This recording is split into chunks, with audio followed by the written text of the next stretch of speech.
Hey guys, what's up? It's me, PigBar25 here, and today I am bringing you my top 15 coasters at Kings Island. Well, it's a bit of a weird one with this number, actually. I'll get more on it after this. Just, hold on a minute. I just want to say, it's been 3 weeks since I've last uploaded, and it was just a review. I'm so sorry for missing out. Past week I've been down with a cold. My voice hasn't been as energetic, and I've been congested, cough, and everything. Few weeks before, I've been busy trying to wrap up the school year. Finals are coming up within a week or two, but hopefully I should be free over the summer. A lot of places I'm going to over the summer. I could probably make a travel update just before everything. So, yeah, I got a good idea of what I'm doing. So, now that I've got that apology out of the way, let's move on to this. Kings Island, often a park that is regarded as one of the best in the Cedar Fair chain. And for people that know my channel and me personally, they know my opinions on this park are actually quite weird, really. They're quite weird. I have a lot of unpopular and controversial opinions, if you've seen my Bonanza series. And honestly, a lot of things can just be completely jumbled up here according to people. Some things might be higher than they should, some things are lower than they should. One coaster in particular pisses everyone off that I ranked so low. If you already know what it is, you'll see it again. And let me just say, let me get another point through. I have yet to ride Mystic Timbers. Mystic Timbers opened in 2017. I visited this park in 2015, August of 2015. And I have yet to ride Mystic Timbers. However, my estimated, based off what I've heard, it actually fit rather snugly into my list. It was quite a snug fit in my list. So, I think I got a decent ranking for it. If anyone out there has ridden Mystic Timbers or been on Mystic Timbers and maybe they can agree with me, maybe they can tell me it's not as good. They can speak personally, I'm allowing that, go ahead. I want to ride Mystic Timbers as much as you do, or much as you wanted to. And anyway, let's just move right on. Number 15, the Great Pumpkin Coaster. Tidy, seemingly low budget, and it's a kiddie coaster. It really, all it does is fill in a hole in the lineup, but it's nothing more than that. And kiddie coasters, this 15 through 13, I did not ride them because I don't ride kiddie coasters for the credit. I don't believe in that. I usually reserve my one day that I have at the park to ride other things. Not this would have taken up too much time. Also, I had my grandfather with me, and if I went on this, if I expressed a strong interest in going on this, I'd probably get a lot of weird looks from him. And I'd get a lot of questions. He's one of those, he's kind of just like, act how you should, people. So, I mean, more or less, I didn't ride this, but if I did, it would have been nothing impressive. This thing, honestly, it just fills in a lineup. It's just look at the structure that looks like it's just I-beams and just track. It looks rather poorly constructed. Not like as in it's gonna fall apart. It just doesn't look like it's like B&M or Intamin track work. It's just they're trying to save on steel while making it stable. Moving on, number 14 is Flying Ace Aerial Chase, a cookie cutter Cedar Fair family inverted coaster found in other locations, most notably Carowinds. And this one, these models, at least of this age, are known commonly among coaster enthusiasts as Vekoma Hang and Bang, and for good reason. I haven't been on one personally, but I suspect that it's true. They have the name for the reason. And if you screw up on a layout like this and still have your head smash it against the restraints, you know you did something wrong. I was contemplating putting this at number 15, but I haven't ridden it, so I just used the stats to its advantage. So, yeah, it's really no different from the rest. It's the exact same thing as other ones in the chain. It's uninspired, rather boring layout with nothing but just turns and a descent that just barely beats gravity. And just roughness, Vekoma-esque roughness. A lot of things just make it this low. And it's not going to be at any of the other attractions. Unless it's like beats out Great Pumpkin Coaster, but that can even give it a run for its money. I'm just ranking 13 through 15 based off stats. Based off of what it looks like. This could easily as well be the worst coaster in the park. I will say that. So, yeah.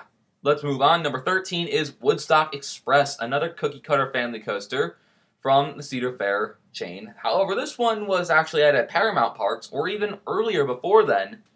Back in the early days. These are like from the 70s. These models. They got one at like Kings Island. They have one at Carowinds. They might have one like King's Dominion, Canada's Wonderland.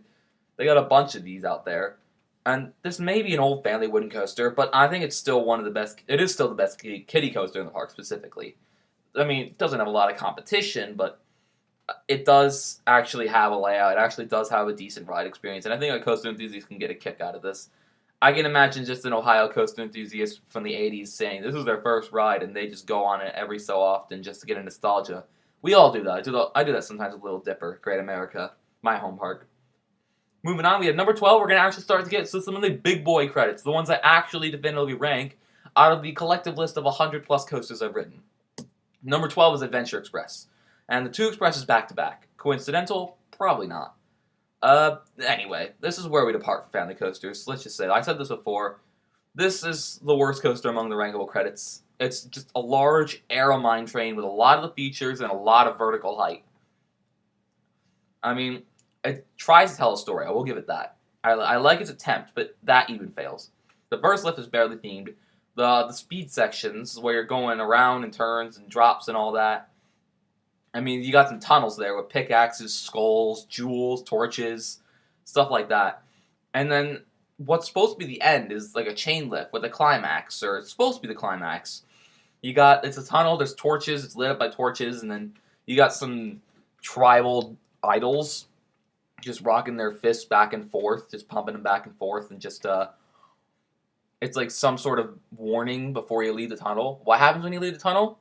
You bank right, then you brake, and the ride's over. I don't get it. I really don't get this ride.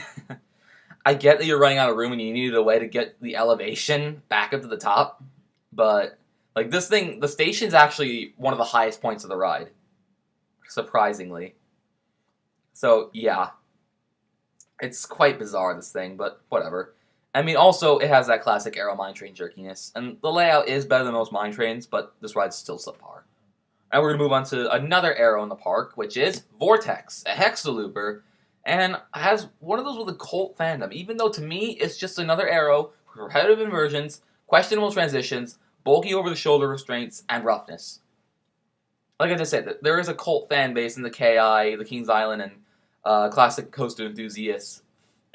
Just they think this is one of the best aeros out there. Now, while that statement may be true, it really doesn't say much. It's still not the best. It's not. I don't like. It's not. I don't really like this ride. I'd probably ride it like maybe once or twice a season if this was my home park, but that's about it. Let's just say I did have this ride hyped up a little bit because of the cult fandom. People are like, "Oh, this is one of the best aeros of the park. This is surprisingly good for aero." No, it wasn't. It disappointed me. It was crushed just like my skull and the restraints. So yeah, that's good. That's how it works in the coaster enthusiast community, I guess. It's not the first, and it's far from the last coaster to fall prey to the expectations trap. I bet I'm going to have a few of those hook, line, and sinkers this year. Number 10, in Vertigo. It's a boomerang, just inverted. It does the same stuff, just inverted. And it's surprisingly good, unlike a standard boomerang. For some reason. Magic. Aliens. Memes. So yeah, let's just... I think I've said enough out there. I'll say just saying that this is one of the best boomerangs out there, because for some reason inverting a boomerang makes it better, unless you're a Goliath in New England, which I haven't been on because it always breaks down. I tell you, I gotta get back to there. And just, it is one of the best boomerangs out there for magically and getting better for inverting it, but honestly, it's not really saying that much. It's still a decent ride, and when I was counting all the coasters on 3 hands, I forgot this one. I got 14 off the top of my head. I just forgot about this one. Because it's just a small ride located in just a corner of the park by some sort of... I think it's by, like, Log Flume or Splash Rapids or Shoot the Rapids or whatever it is. Shoot the Chutes. That's what it's called. That's what the model's called. Yeah. It's by one of those, and it's just kind of just there. It was pretty much a walk-on as well. And the station was wet. I don't know. I'm gonna just move away from this thing. I'm losing about content to talk about for this ride. It's just there. It's there to balance the lineup, and it's an incomplete circuit for the park, I guess. I don't know. Number 9 is the Racer. Classic wooden racing coaster. It's been a staple of the Midway since 1972, aka the year the park opened. It's a pretty good-sized wooden coaster, and pretty good anyway, considering its age. This thing's 45 years old this year in 2017. I think it probably is 45 years old already. At last, it's the worst full-size wooden coaster of the park. Despite it having a fair share of airtime, thrills, moderate thrills I will give it, and that amazing feeling of dueling people on the train. Unless one of the chain lifts gets them a 5-second head start and there's no way to catch up. At least on Eagle, you have the inside portion of the helix. I'm telling you. It's like, if there's no way to catch up, it just kind of ruins the ride. If their lift hill decides to be better than ours, that kind of ruins the fun. And it kind of happens more often than you like to think. I'm telling you. Or sometimes they don't even run both sides. But Kings Island was running both sides the entire day. So yeah. The racer's pretty good. I like it. It's a nice C-tier wooden coaster. I like it. It's pretty good. Moving on. Number 8, Backlot Stunt Coaster. It's quite fun, and I do like its theming, despite it literally being its only gimmick. And on my collective list, there are 7 coasters of this top 8 that I've been on that are on my collective list, and this one is just like the gatekeeper of the halfway mark at like position 50 or 51 or something. And the 8th best coaster at Kings Island is in the middle of my collective list. There's a lot of greatness ahead. We'll talk about the actual ride. I love the launch into the triple upward helix. Even if you lose all your speed, I do love how it's probably one of the tightest helixes I've been in. I love the completely 90-degree U-turn up there. It's just a U-turn, but you're on a wall.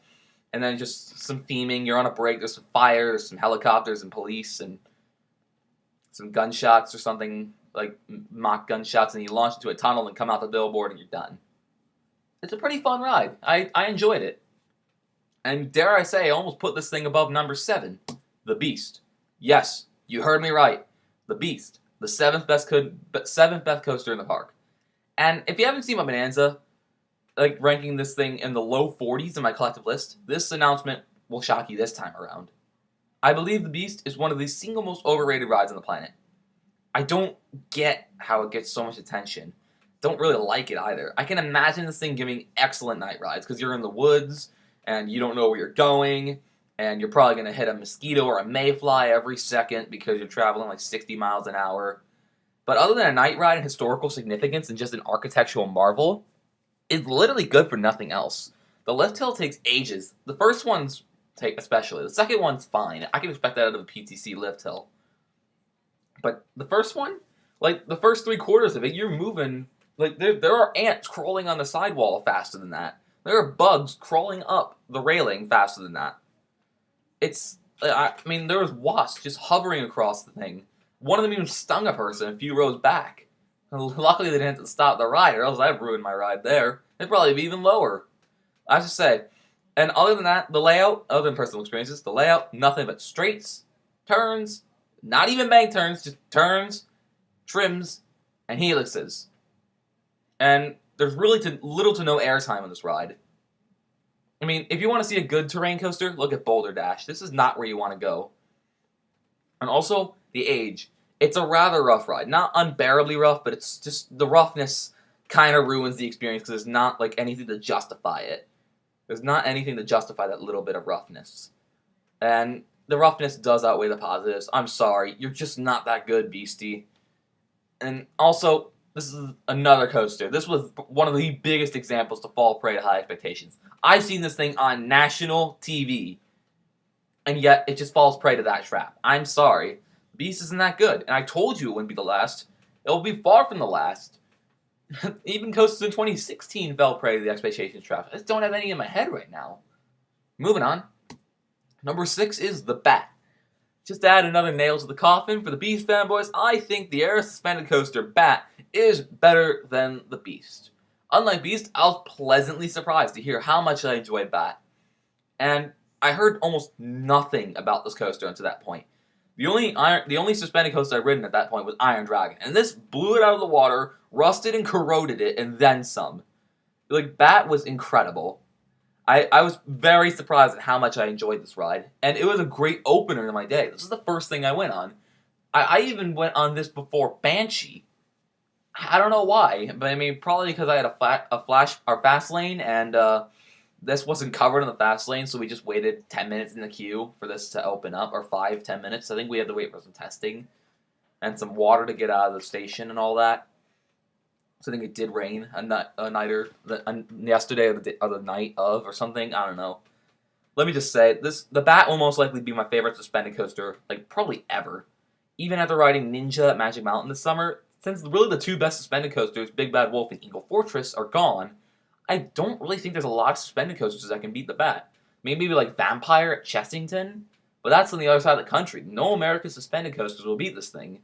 I'm sorry. This thing is really surprisingly good. I really like it.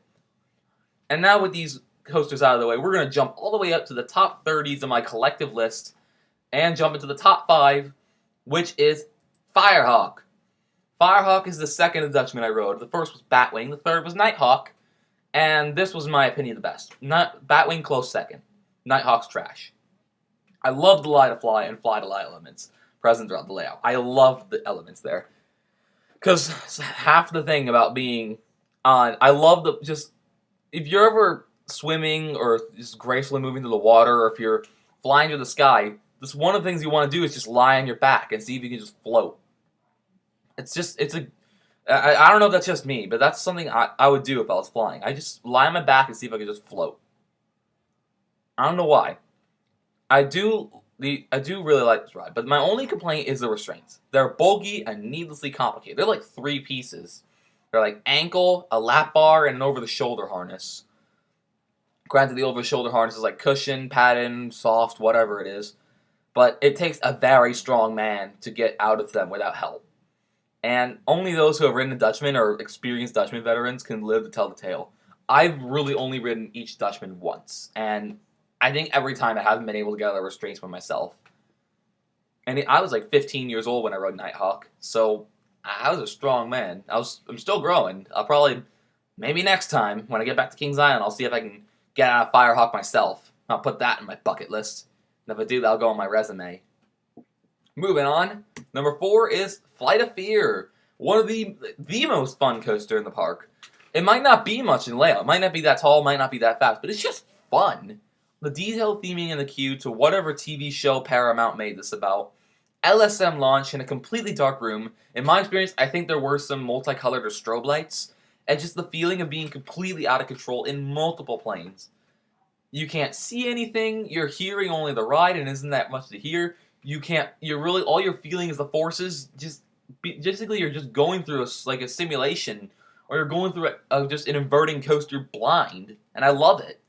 I can easily ride this several times in a day. Just, if only they were faster in the dispatches of this one. This was a 45-minute to an hour wait when I went on. It was, well, actually, I had the fast lane because I only had 8 hours in the park. I need to get on everything. So I think it was still like a 30-minute wait with the fast lane. Because dispatches were so slow on this one. And they don't even have to unload in the station. I don't get it. But that's my only complaint about Flight of Fear. Now we're going to move on to the top 3, and we're going to get to the projected spot. This is Mystic Timbers. Like I said before it started, I have not been to Chaos since 2015, and there was not even a clearing for Mystic Timbers. I've heard great things about this ride. Nothing but positive reviews. I mean, just relentless airtime, non-stop pace, violent wooden coaster. It sounds like an incredible experience. And I will admit, I have seen the shed. I know it's in the shed. I'm not going to spoil it here for you. I'll keep the spoil free. But it was disappointing. Now I almost spoiled it was just in the shed, and I would have gone back on my word. But it's better than just a normal brake run. So maybe you got some hints out of that. It's better than just a normal brake run. Okay, I won't go into detail, but yeah, it's just a brake run. That's all it is. It's just a brake run and transfer track. Literally, all you can take in, at least on this brake run, instead of staring at just walls, you can take in the rustic scenery, and you can listen to some 80s jams, and there's a projection screen. Then there's a monster that attacks you at the end. Yeah, I'm really spoiling this now. I'm sorry. Is it too late to cover your virgin ears? I don't know. I'm sorry for ruining Mystic Timbers for you, but I just want to really get on this and ride this. I don't care about the shed. I just want to see how much I come out of my seat. This sounds absolutely incredible. And then we have 2 B&Ms. Which one's better? These 2 are often regarded as the best coasters of the park, but my number 2 is Banshee. This was one of the first rides I hit up on my visit to Kings Island, and it did not disappoint. This thing was nowhere near a disappointment. It was unlike anything I've ridden to that point. I was used to riding snappy inverts, Raptor, Great Bear, somewhat, Batman the Ride, multiple of them, Over Georgia, St. Louis, Great America. I rode at least 3 Batman the Rides at that point. Maybe 4. Yeah, maybe 4. I just can't think of it at the moment. Oh yeah, Goliath BS of Texas. There it is. Let me just say, just love how Banshee was more of a graceful invert. Had a lot of room to run, had a pretty nice pace and speed, and I was completely blown away by that surprise 0G stall. That heartline roll, that inverted heartline roll that just moves so slowly. I loved it. I didn't remember the POVs that I watched at that point. I didn't know it was there. I forgot it was there. I was really surprised to see that thing in the break run. I went to Kings Island not knowing anything, and I loved that there. It was the best part of the ride. I couldn't see it from the plaza. Couldn't see it from the bat. I was not paying attention when I got off the bat. I was just staring at purple and blue, and the moment caught me off guard, but in a very pleasant manner. I mean, another favorite part is not on the ride, but in the queue. I love how they just snuck in a tombstone with a solemn nod to the predecessor, Son of Beast. I love that type of stuff.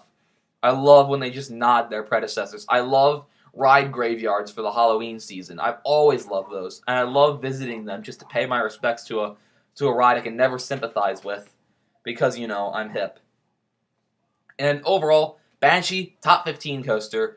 It might fall out of top 15 at the end of the year. I think it's like 13th or 14th overall on my list right now. I think it's like 13th, so maybe you'll be the guardian of top 15 at the end of the year. There are a few that might beat it out, like Twisted Colossus and Accelerator. But overall, it will continue to beat 90 to 95% of the coasters I ride. Because this one's really high quality. And currently my favorite invert. Just barely beating out Montu. Now moving on, our number 1 coaster, my number 1 coaster, I don't know who I'm speaking ours about, is, of course, Diamondback. I love B&M Hypers. You should know this. I love B&M Hypers and Gigas. They're my favorite types. And this one here, this is my favorite of all the B&M Hypers. I love the combination of good airtime, banked and overbanked turns, and the compact layout in a rather small thing, just combining airtime, twists, turns, the mid-course brake run doesn't kill it. There's really not that many trims, unlike Intimidator or Raging Bull. I love the splashdown. I love how the back is even further back on the train because of the V-seating. So the drop in the back is a little better. It's not as good as Raging Bull because Raging Bull has some speed before it goes to the drop due to the pre-drop. I love so many things about this ride, and there's so few things to complain about. I just wish I could have ridden it twice. That's my only regret. I think it was like 3:30, 4 o'clock when I left the park because I rode Banshee a second time because we were at Venture Express as our last ride, but we didn't ride Diamondback because we didn't have any time. If Flight of Fear had decent operations, I would have ridden Diamondback. We didn't have time. I had to be cut. I wish I could just if I go back to Kings Island when I ride Mystic Timbers, I'm riding Diamondback like 3 times. Like, I have to. I feel obligated to. It's a must. Anyway, guys, that's been my top 15 coasters at Kings Island. Basically, these are projected but reasonable. Mystic Timbers fit very snug in the list, but the rest, I've been on them, I've ridden them, and I need to go back and ride them again. Because they were 2015. I was still competent in coaster enthusiasm in 2015, but now I'm like, coasters are literally in my bloodstream. Like, my arteries are roller coasters. And that's a good metaphor. And anyway, on that note, I hope you guys have enjoyed the video. I hope you guys have a great insert unit time here, because I can't tell you what to do. I hope feel free to like, comment, subscribe, contradict the